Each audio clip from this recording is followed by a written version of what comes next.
Mau ngapain kamu ke sini? Tanya Araf ketus. Mama benar kan tinggal di sini, Bang? Bukannya menjawab, Yoga yang baru melepas helm dan turun dari motor malah balik bertanya dengan wajah penasaran. Tapi belum sempat Araf menjawab, Bu Dewi sudah keluar dari rumah. Perempuan parubaya itu tersenyum sumringah menghampiri Yoga. Yoga, kamu kesini nak, sapa Bu Dewi sambil memeluk anak bungsunya itu. Mama kenapa bisa tinggal di sini? Tanya Yoga setelah melepas pelukan sang ibu. Mama... Bu Dewi menatap Araf dan Nai sejenak sebelum kembali menatap Yoga. Mama pengen tinggal dekat sama calon cucu. Dek, Yoga membelalakkan mata. Calon cucu? Berarti... Kamu hamil, Nai? Tanya Yoga yang menatap Nai dengan tatapan yang sulit diartikan. Iya, Nai hamil, anaknya abang. Bukan Nai yang menjawab, melainkan Araf. Bu Dewi menatap bingung kedua anaknya yang sama-sama mengeluarkan aura permusuhan. Kamu gak berangkat kerja, Raf. Nanti telat loh. Tadi katanya ada rapat sama para manajer di kantor. Ucap Bu Dewi mengingatkan. Takut anaknya lupa. Araf gak jadi ke kantor. Benny bilang rapatnya bukan pagi ini. Jawab Araf yang masih menatap tajam kepada sang adik. Ya, bagaimana Araf bisa pergi ke kantor dengan tenang jika Yoga ada di rumah ini? Jangan sampai adiknya kembali membuat masalah yang berujung dengan merusak hubungannya dengan Nai. Araf juga merasa punya sesuatu untuk dibahas dengan adiknya itu. Soal tindakan yang dilakukan Yoga tempo hari. Apa coba maksudnya dia membawa Cika ke sini? Benar-benar udah kelewatan tingkahnya Yoga dan gak bisa dibiarin lebih lama. Batin Araf sambil mengepalkan tangannya. Jadi kamu batal berangkat ke kantor sekarang atau tetap berangkat? Tanya Bu Dewi lagi. Lihat nanti aja, Ma. Kemudian Bu Dewi mengajak Yoga untuk masuk. Sementara di samping Bu Dewi, Araf berjalan sambil merangkul pinggang Nai dengan posesif. Aku bikin minum dulu ya, ucap Nai saat mereka sudah berada di ruang keluarga. Gak usah, dia gak bakal lama kok di sini. Gak usah dibikinin minum. Kalau mau minum, dia juga punya kaki sama tangan. Bisa ambil sendiri. Larang Araf yang kini membimbing Nai untuk duduk di sampingnya. Bahkan Araf dengan sengaja menggenggam tangan Nai, menunjukkan kepada sang adik bahwa Nai adalah miliknya. Yoga melirik genggaman Araf dan Nai sebelum mendengus sambil menatap tak suka kepada sang kakak. Dia tak mengerti bagaimana bisa kedua orang itu kembali bersama. Dan kenapa Araf bukannya kembali kepada Cika saat kekasih yang selama 2 tahun ini ditunggu-tunggunya datang menghampiri. Apa Bang Raffi udah gak ada rasa lagi sama Kak Cika? Tapi apa semudah itu dia berpaling hati? Atau dia sengaja pertahanin pernikahannya sama Nai buat manas-manasin gue? Apa sebenarnya tujuannya masih pertahanin pernikahannya sama Nai? Tanya Yoga dalam hati. Mah, Yoga ikut tinggal di sini ya, biar bisa tinggal satu atap sama Mama. Pinta Yoga berkelayut manja di lengan sang ibu. Enggak. Tolak Araf tegas sebelum sang ibu sempat buka mulut untuk menjawab permintaan konyol Yoga. Kenapa, Raf? Bukannya bagus kalau Yoga tinggal di sini bareng kita? Tanya Bu Dewi bingung. Raffi nggak mau rusak pernikahan Raffi dengan Nai lagi kalau izinin Yoga tinggal di sini. Maksud kamu? Aku cuma mau tinggal di sini biar bisa dekat sama Mama aja kok, Bang. Lagian aku juga nggak enak kalau kelamaan numpang di rumah Bik Nia. Padahal keluargaku juga ada di Bandung. Ucap Yoga beralasan. Tapi sayangnya Araf tak bodoh-bodoh amat untuk percaya dengan ucapan sang adik. Dia tahu kalau ada udang di balik batu.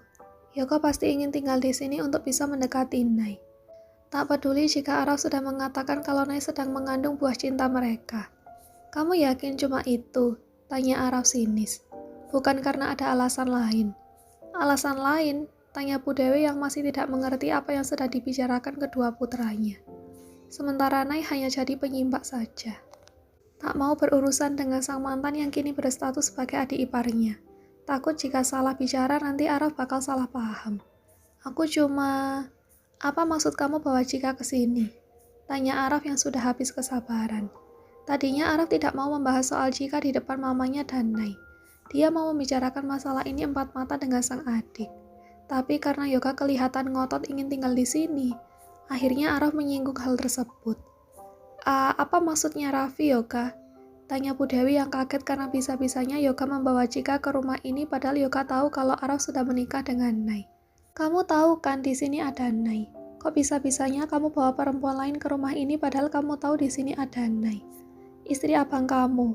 Tanya Bu Dewi yang kali ini diarahkan kepada putra bungsunya. Aku bawa Kak Cika ke sini karena yakin kalau Kak Cika sama Bang Raffi itu masih sama-sama saling cinta, Ma.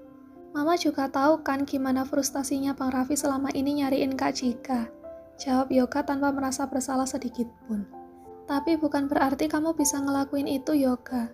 Kamu tahu apa yang kamu lakuin itu hampir aja bikin pernikahan abangmu hampir hancur. Harusnya kamu bisa berpikir dewasa. Apalagi sebentar lagi kamu juga udah mau kuliah. Ucap Bu Dewi menasehati. Yoga cuma nggak mau Nay dipermainkan, Ma. Harusnya kalau Bang Raffi gak cinta sama Nay dan cuma mau nolak perjodohan dari Papa, Bang Raffi gak nyeret Nay untuk terlibat di dalamnya. Bang Raffi bisa cari cewek lain. Siapapun selama itu bukan Nay. Bantah Yoga dengan suara naik 2 oktav. Yoga, jaga bicara kamu, tegur Araf. Jangan bersikap sok tahu, gak ada yang mempermainkan Nay di sini. Kalaupun ada, itu adalah kamu. Kamu yang sembarangan membuat penilaian. Kamu yang gak tahu malu deket-deketin Nay. Dan kamu bahkan sengaja mendatangkan Cika ke sini karena kamu pikir Nay bakalan mau sama kamu kan? Tanya Araf yang menatap tajam pada sang adik. Kenapa memang kalau aku mau rebut Nay dari abang? Sejak awal Nay itu milikku. Bang Raffi yang udah lancang dan dengan liciknya ambil Nay dari aku. Saud Yoga dengan dada naik turun saking emosinya. Bu Dewi yang mendengar percakapan kedua putranya jadi makin bingung. Pelipisnya bahkan sudah berdenyut saking pusingnya dia. Ma, maksudnya gimana? Nay milik Yoga. Raffi rebut Nay dari Yoga. Kalian ini bicara apa sih? Tanya Bu Dewi sambil menatap kedua putranya bergantian. Yoga mendengus tanpa mengalihkan tatapan tak suka kepada sang kakak. Nay itu pacar Yoga, Ma. Bang Raffi ngancam Nay buat nikah sama dia karena gak mau dijodohin sama Kak Kreta. Dan biar bisa balikan sama Kak Cika. Kalau nanti dia udah berhasil nemuin Kak Cika. Dia yang ambil Nay dari Yoga. Jadi bukan salah Yoga kalau mau rebut lagi apa yang jadi milik Yoga. Tegas Yoga. Benar itu, Raf, tanya Bu Dewi kepada putra sulungnya. Araf sempat diam sejenak sebelum mengakui kepada ibunya tentang apa yang terjadi sebenarnya. Iya, Ma, tapi ini semua juga salahnya Yoga. Dia yang udah nyuruh Nay buat kirim foto nggak bener. Yoga nyuruh Nay pakai pakaian terbuka dan kirim foto itu ke dia. Jelas Araf yang membuat Bu Dewi membelalakkan mata dan menatap Yoga penuh peringatan. Tapi waktu itu Nay salah kirim. Dia bukan kirim foto itu ke Yoga tapi ke Raffi. Dan Raffi jadiin kesempatan itu buat minta Nay nikah sama Raffi. Biar Raffi gak perlu nerima perjodohan yang udah diatur sama si Indra. Lanjut Araf dengan suara yang memelan di ujung kalimat. Dia memikirkannya lagi. Sekarang dia merasa seperti lelaki brengsek yang memanfaatkan Nay untuk kepentingannya. Ya Allah, Bu Dewi mengusap dadanya dan mengatur nafas. Mama benar-benar gak nyangka kalian bisa-bisanya berbuat kayak gitu. Bu Dewi lalu menatap sang menantu dengan rasa bersalah. Nay, maafin anak-anak Mama ya karena udah bikin kamu menderita kayak gini. Mama gak nyesel kemarin ayah kamu ngehukum Raffi. Dia emang pantas dapatin itu. Nay melirik Araf sekilas lalu tersenyum kepada ibu mertuanya tanpa mengatakan apapun. Bingung harus menjawab apa pada situasi yang awkward seperti ini. Yoga, Bu Dewi menatap putra bungsunya. Kok bisa-bisanya kamu nyuruh Nay buat kirim foto yang gak pantas ke kamu? Itu, aku sama Nay. Yoga gelagapan sendiri ditanya seperti itu oleh sang ibu. Kalau kamu beneran cinta sama Nay, harusnya kamu gak nyuruh Nay untuk melakukan hal seperti itu. Harusnya kamu itu jaga Nay, bukan malah ngerusak Nay. Yoga menundukkan kepalanya, tak bisa membantah ucapan sang ibu. Dan Raffi, Bu Dewi kini beralih menatap putra sulungnya. Kamu serius nikah sama Nay? Atau kamu memang masih ada rasa sama Cika? Dan karena itu kamu sebut-sebut nama Cika saat kamu belum sadarkan diri waktu kecelakaan itu? Enggak, Ma, bantah Araf cepat. Raffi udah gak ada perasaan apapun ke Cika. Dan yang kemarin itu cuma karena Raffi syok karena tahu Cika masih hidup. Dan juga karena Raffi ngerasa bersalah atas apa yang sudah terjadi sama Cika. Bukan karena Raffi masih ada rasa sama dia. Jelas Araf sambil menggenggam erat tangan Nay. Takut jika istrinya ini salah paham dengan apa yang dikatakan ibunya. Terus soal pernikahan kamu dan Nay? Tanya Bu Dewi memastikan. Mungkin awalnya Raffi menikahi Nay untuk menghindari perjodohan itu. Tapi gak lama setelah kami menikah, Raffi udah mulai jatuh cinta sama Nay. Blus. Pipi Nay terasa panas seketika saat mendengar pengakuan sang suami. Dari sekian banyak kata yang keluar dari mulut Araf, Entah kenapa fokusnya malah pada kalimat gak lama setelah menikah. Kapan Mas mulai jatuh cinta sama aku? Tanya Nay yang tak bisa menahan rasa penasarannya. Hah? Araf langsung kikuk mendapat pertanyaan tiba-tiba dari sang istri. Itu... Araf menggaruk kepalanya. Kayaknya pas kita tinggal di Semarang. Jawab Araf dengan suara pelan yang masih bisa didengar Nay. Pas kita tinggal di Semarang, ulang Nay sambil membolakan matanya. Jika benar begitu, berarti itu sudah lama sekali. Bahkan sebelum Nay ada perasaan pada Araf. Padahal sebelum mereka balikan, Nay kira dia sedang mengalami one side love alias cinta bertepuk sebelah tangan karena suaminya masih cinta dan ngarepin mantan. Kayaknya sih, jawab Araf ragu. Pas itu Mas masih bingung sama perasaan Mas sendiri. Tapi pas kamu marah waktu itu dan diamin Mas ngerasa takut banget kehilangan kamu. Dan Mas yakin kalau yang Mas rasain ke kamu itu beneran rasa cinta. Gelek. Nay makin salah tingkah mendengar penjelasan Araf sampai-sampai dia harus susah payah menelan ludahnya. Sementara Bu Dewi bisa bernafas lega karena pernikahan putra sulungnya berjalan dengan baik walau diawali dengan niat tak baik. Kamu dengar sendiri kan Yoga? Tanya Bu Dewi menatap putra bungsunya yang duduk di sampingnya. Sebaiknya kamu ikhlasin Nay. Mungkin Nay memang bukan jodoh kamu, Kak. Nay udah jadi istri Raffi. Itu artinya dia kakak ipar kamu. Nasihat Bu Dewi. Ma, seru Yoga tak terima. Lalu tanpa mengatakan apapun atau mengucapkan salam, Yoga bangkit dari sofa dan meninggalkan rumah itu, mengabaikan Bu Dewi yang berteriak memanggilnya. Dengan perasaan marah, Yoga memutuskan untuk pergi ke Semarang hari itu juga. Tujuannya jelas untuk menemui sang ayah. Pak, kenapa Papa biarin Mama tinggal sama Bang Raffi? Tanya Yoga begitu melihat Indra yang sedang duduk di ruang keluarga sambil memijat pelipis. Indra melepaskan tangannya dari kepalanya yang sejak kemarin berdenyut pusing karena ditinggal sang istri lalu mendongak untuk menatap putra bungsunya. Kenapa kamu datang-datang bukannya salam atau apa tapi malah marah-marah? Tegur Indra yang menatap tak suka dengan kelakuan Yoga yang tak tahu sopan santun seperti ini. Tapi bukannya takut, Yoga malah mendengus kesal. Dia tak tahan melihat Nay yang kelihatan bahagia sekali saat mendengar pernyataan cinta Araf tadi.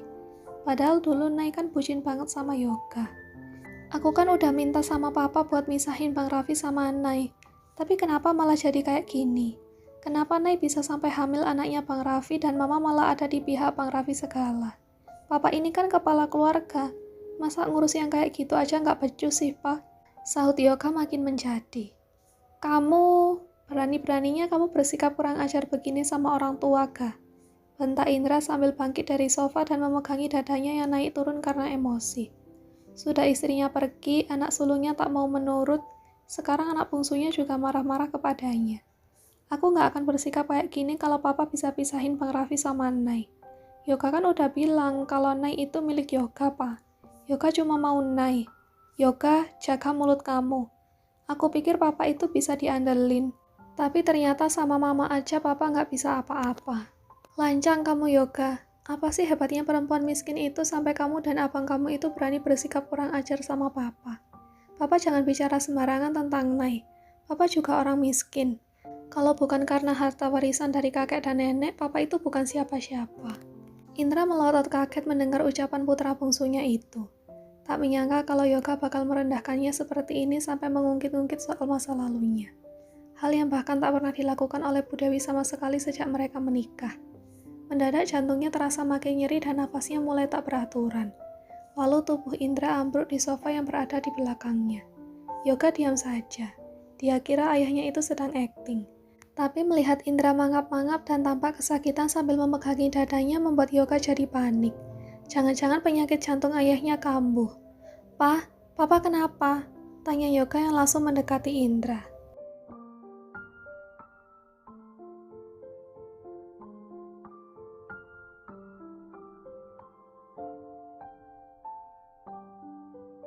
Mas gak berangkat kerja? Bukannya ada rapat? Tanya Nay karena Araf masih anteng di rumah padahal jam istirahat makan siang di kantor lelaki itu sudah berakhir. Biasanya jika pagi Araf malas ngantor, maka lelaki itu akan berangkat siangnya. Dan Nay tahu penjelasan soal rapat yang bukan berlangsung pagi ini. Pasti karena Araf memilih membatalkan rapat itu. dan meminta agar Benny mereschedule-nya. Mungkin dipindah jadi setelah jam makan siang. Itu kenapa Nay menanyakan soal keberangkatan Araf ke kantor. Enggak, kebetulan lagi longgar kok kerjaan hari ini, jawab Araf dengan santai. Sebelum merebahkan tubuhnya di ranjang dan menaruh kepalanya di pangkuan Nay. Nay menghembuskan nafas. Mas masih khawatir kalau Yoga bakal datang ke sini lagi. Sedikit? Iya, jawab Araf sebelum mengecup perut Nay yang masih rata. Karena saat ini wajahnya menghadap ke arah perut sang istri. Mas lagi malas kerja. Gara-gara si Yoga mood Mas jadi berantakan. Daripada ngantor terus kerjaan Mas di sana cuma ngomelin semua karyawan, mendingkan Mas di sini sama kamu yang... Nay meringis mendengar jawaban sang suami. Araf dalam mode bad mood memang sangat menyeramkan. Seperti kalau Nay ingat-ingat lagi, bagaimana dulu lelaki itu cemburu jika Nay dekat dengan Yoga. Jika sudah kelewat marah, Araf akan sulit mengontrol emosinya. Berbeda jika sedang dalam mode manja. Suaminya pasti selalu merengek untuk disayang-sayang. Nay menyisir rambut Araf dengan jemarinya. Tapi nanti kerjaan Mas gimana? Pasti Mas Ben... Pak Naysila, jangan panggil Benny dengan sebutan Mas. Tegur Araf yang menatap kesal pada Nay. Bahkan Araf sampai memanggil Nay dengan nama Naysila. Bukan Nay apalagi sayang. Iya, sahut Nay. Lagian Pak Benny kan masih muda, Mas. Umurnya juga 2 tahun lebih muda dari Mas. Gak ada tampang bapak-bapaknya dan belum nikah apalagi punya anak. Gerutu Nay dengan sengaja menekan kata Pak Benny. Tapi waktu Mas seumuran dia juga kamu kan panggil Mas dengan sebutan bapak. Bahkan baru bulan lalu juga kamu mau panggil Mas dengan sebutan Mas. Itu juga masih sering kepleset manggil Pak terus. Disuruh panggil Habib biar kedengarannya romantis nggak mau. Protes Araf dengan bibir mencepik. Nay terkekeh mendengar ucapan Araf barusan. Tapi kan Mas gurunya aku, wajar aku panggil Mas dengan sebutan Pak. Jelas Nay. Tapi Mas kan juga suaminya kamu yang... Ya dulu kan kita nggak sedekat itu Mas. Dan aneh aja kalau di sekolah aku panggil Mas dengan panggilan Mas Araf dan bukannya Pak Araf. Apa kata anak-anak nanti? Mereka bakal kira aku keracunan oncom nanti. Araf yang sudah berniat protes akhirnya tertawa kecil mendengar kalimat terakhir Nay. Lagian salah Mas juga. Cinta sama aku tapi gak bilang-bilang. Malah suka bertingkah gak jelas. Bikin aku bingung aja. Lanjut Nay yang langsung membuat Araf membolakan matanya. Kalau Mas bilang dari awal, emangnya kamu bakal ngapain yang? Tanya Araf akhirnya. Nay mengetuk-ngetuk dagunya dengan jari telunjuk. Tampak berpikir. Kayaknya aku bakalan baper deh, bisa teriak sambil guling-gulingan saking senangnya. Jawab Nay dengan wajah serius yang membuatnya malah tampak berkali-kali lipat menggemaskan di mata Araf. Sampai lelaki itu mencubit pipi Nay. Ih, sakit tahu Mas, protes Nay sambil mengusap pipinya. Cuma cubit aja kok yang enggak Mas gigit. Habisnya kamu gemesin sih. Nay mendalik mendengar jawaban Araf dan membuat tawa Araf pecah. Tok tok tok. Suara ketukan pintu membuat tawa Araf terhenti lalu menatap ke arah pintu. Di rumah ini hanya ada Araf, Nay dan juga Bu Dewi. Jadi sudah bisa ditebak siapa yang mengetuk pintu kamar Araf dan Nay. Kamu di sini aja, Mas yang buka pintu. Ucap Araf sebelum Nay sempat bersuara. Araf lalu bangkit dan berjalan menuju pintu. Dan saat membukanya, pemandangan yang dilihatnya adalah wajah Bu Dewi yang tampak pucat dan gelisah. Mama kenapa? Mama sakit? Tanya Araf khawatir. Nay yang mendengar pertanyaan suaminya itu buru-buru turun dari ranjang dan menyusul Araf. Bukan Mama, jawab Bu Dewi yang tampak kalut. Terus siapa? Papa Araf. Yoga bilang sekarang Papa lagi dirawat di rumah sakit. Karena penyakit jantungnya kambuh. Bahkan kondisinya sekarang lagi kritis. Araf dan Bu Dewi akhirnya memutuskan untuk pergi ke Semarang setelah mengantarkan Nay ke rumah orang tuanya. Karena tak mungkin dia meninggalkan Nay sendirian di rumah selagi dia mengurusi sang ayah, yang kini sedang dalam kondisi kritis, yang mungkin akan membuatnya berada di Semarang paling cepat sampai besok. Walaupun sempat kesal dan marah karena sikap Indra yang egois, tapi sebagai istri dan anak, Dewi dan Araf tak bisa mengabaikan kondisi sang kepala keluarga mereka yang saat ini sedang kritis.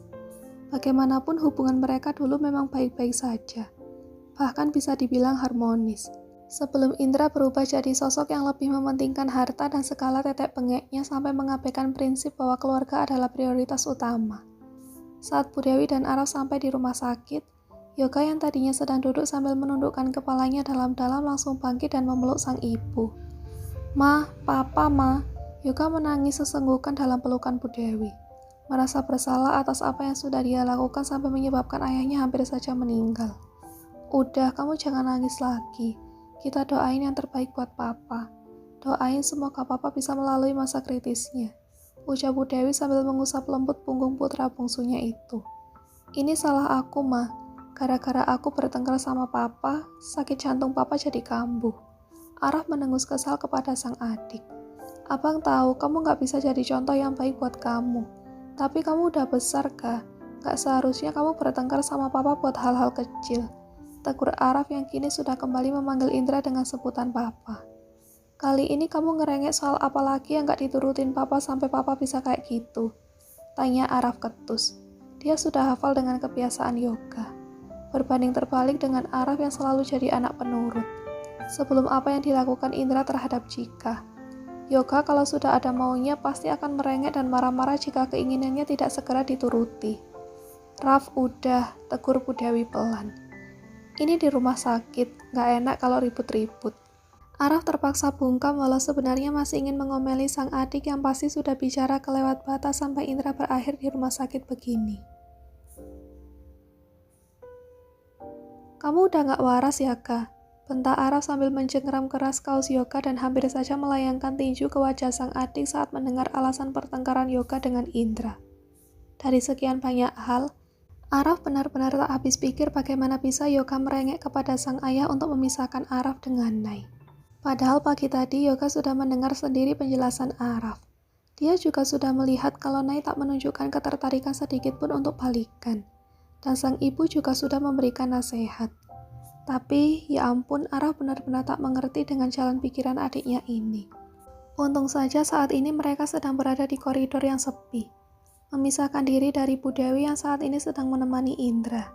Jika ibunya sampai mendengar ini, mungkin perempuan parubaya itu akan syok dan jatuh sakit.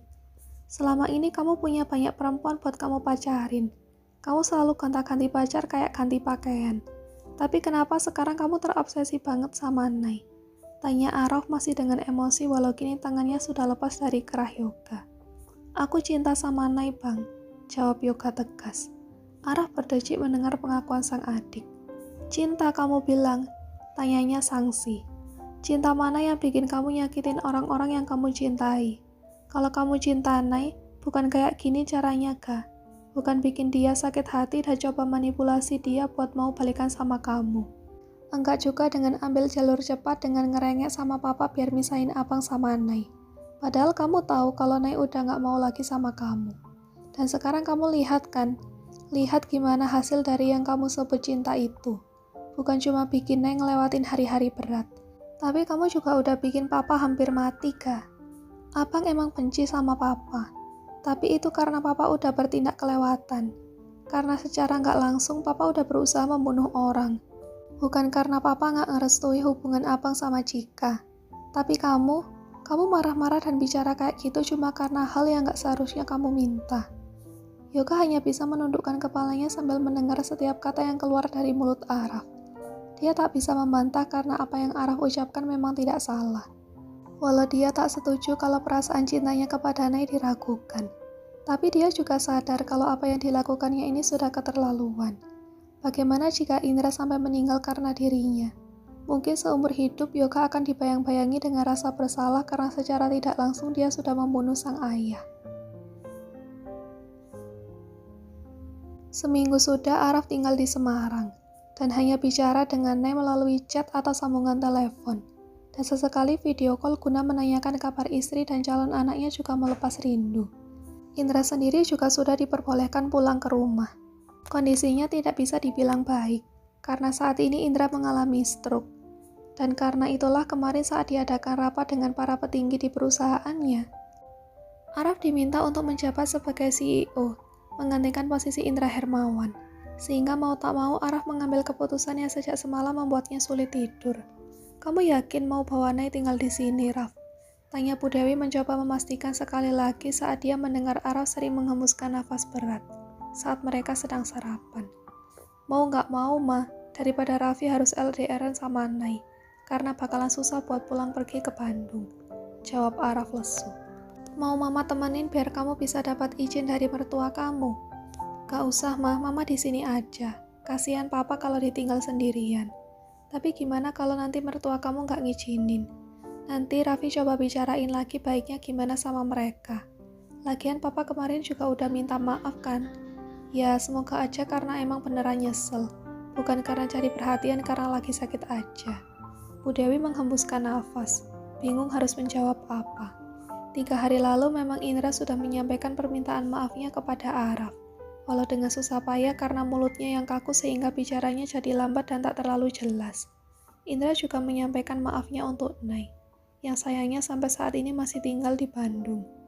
Hanya saja, baik Araf maupun Bu Dewi masih belum bisa menjamin apakah permintaan maaf yang diucapkan dengan air mata yang menetes dari mata Indra itu disampaikan secara tulus, dari hati atau hanya di bibir saja. Mengingat bagaimana kondisi lelaki parubaya itu sekarang. Tak ada juga yang tahu juga apakah Indra sudah benar-benar bertobat atau kembali jahat lagi jika sudah sembuh nanti. Walau jika dilihat dari kondisinya, untuk Indra bisa sembuh dan kembali normal lagi agak diragukan. Minimal memakan waktu yang lama. Tapi Araf dan Bu Dewi sendiri berharap semoga Indra benar-benar sudah bertobat, menjadi seperti Indra yang dulu. Ya udah kalau gitu, kamu hati-hati di jalan ya. Mama cuma bisa bantu doa aja. Atau kalau perlu nanti kamu telepon Mama, biar Mama bantu bicara lewat sambungan telepon sama orang tuanya Nay. Pesan Bu Dewi. Oke Ma, tapi kalau bisa doain aja lancar dalam sekali pembahasan. Nay juga bilang udah ngabarin soal kondisinya Papa ke orang tuanya. Dan mereka berdoa semoga Papa cepat sembuh. Jadi mungkin kali ini nggak sulit buat minta izin Nay untuk tinggal di sini. Bu Dewi langsung mengamini dan mengantar Araf sampai ke teras, sebelum melepas putra sulungnya itu pergi ke Bandung. Ruang tamu rumah Nay yang hangat mendadak sunyi ketika Araf menyampaikan soal keinginannya memboyong Nay untuk tinggal di Semarang bersama dirinya, yang artinya tinggal satu atap dengan Indra. Kemarin Papa nyampein maafnya buat Nay, atas ucapan kasarnya juga karena udah bikin Nay jadi salah paham. Ucap Araf yang mencoba memberikan pengertian kepada kedua mertuanya. Apalagi saat ini ekspresi Pak Rahman tampak tak terbaca olehnya. Dan karena Araf harus gantiin bantu ngurus perusahaan di sana, jadinya Araf bakalan sering di Semarang, gak bisa sering-sering bolak-balik Semarang-Bandung. Makanya Araf mau minta izin agar Nay dibolehin tinggal sama Araf di sana. Ayah sama ibu tenang aja, Araf bakal jagain Nay dengan baik kok, di sana juga ada Mama. Dan dengan kondisi Papa yang kayak gini, gak mungkin juga Papa bisa macem-macem sama Nay. Araf bakal pastiin keselamatan dan kenyamanan putri dan calon cucu ayah dan ibu. Araf menjelaskan sambil menatap kedua mertuanya bergantian, berusaha meyakinkan sambil tangannya menggenggam erat tangan Nay. Karena jujur saja dia juga sedang gugup, takut jika ayah mertuanya malah tak mengizinkan, dan lebih parahnya malah menyuruh untuk pisah saja dengan Nay. Yah, boleh kan? Kasihan dedek bayinya kalau pisah sama bapaknya lama-lama. Tanya Nay sambil mengelus perutnya dengan sebelah tangannya, yang tak digenggam Araf dan memasang tampang melas. Pak Rahman mengembuskan nafas setelah menatap Nay dan Araf bergantian. Baik, kamu boleh pindah ke Semarang, jawab Pak Rahman akhirnya. Tapi, Araf dan Nay yang hampir bernafas lega langsung mengernyitkan kening. Tapi apa ya? Tanya Araf was-was.